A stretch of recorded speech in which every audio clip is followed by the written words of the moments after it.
তার পেরেশান হওয়ার কোনো কারণ নেই।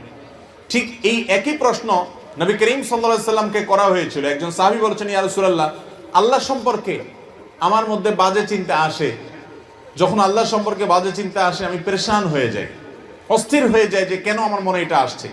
নবী করিম সাল্লাল্লাহু আলাইহি সাল্লাম বলেছেন, যাকা নাফসুল ঈমান, তোমার মনে আল্লাহ সম্পর্কে বাজে চিন্তা আসছে, আসার পরে তোমার মনটা অস্থির হয়ে গেছে, এটাই তো তোমার ভিতরে ঈমান থাকার দলিল। কারণ খালি ঘরে চোর আসে না, যেই ঘরে টাকা পয়সা জিনিসপত্র থাকে ওখানে চোর যায়।